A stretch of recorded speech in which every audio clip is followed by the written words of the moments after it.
ভাগ্য ভালো বোঝার উপায়, এক নম্বরে আল্লাহ আপনাকে দিনের উপর অবিচল রাখছে কিনা। যদি আল্লাহ আপনাকে দিনের উপরে রাখে, জানবেন যে আপনার ভাগ্যটা ভালো। আর যদি আপনার উপরে, আপনি যদি ইসলামের উপরে না থাকতে পারেন, দিনের উপরে যদি না থাকতে পারেন, জানবেন আপনি কপাল পোড়া। এরপরে রাসূল সাল্লাল্লাহু আলাইহি ওয়াসাল্লাম বলেছেন, সৌভাগ্যবান মানুষের আলামত তিনটা। এক নম্বর, তার ভালো স্ত্রী আছে কিনা। দুই নম্বর, ভালো একটা বাহন আছে কিনা। তিন নম্বর, ভালো একটা বাসস্থান আছে কিনা। তাহলে দিনদার হওয়া, মুত্তাকি হওয়া, পরহেজগার হওয়া, এটা সৌভাগ্যের আলামত। মানুষের জীবনের সবচেয়ে বড় সম্পদ হচ্ছে তার দিন, ইসলাম। ইসলাম যারা পেয়েছে, পৃথিবীর সবচেয়ে মহামূল্যবান রত্ন, সম্পদ, ধনভাণ্ডার সে পেয়ে গেছে। আর ইসলাম যে পায় নাই, সে মানুষটা যত বড় বিল গেটসের মতো ধনী হোক না কেন, সে মানুষটা ভুখা, সে মানুষটা ভিক্ষুক। কারণ কি, মারা যাওয়ার সাথে সাথে তার আর কোনো প্রতিদান নাই, সরাসরি জাহান্নামে।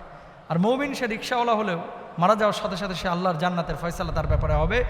পাপের কারণে শাস্তি সাময়িক পাবে, কিন্তু সে আল্লাহর জান্নাতে একদিন না একদিন যাবেই।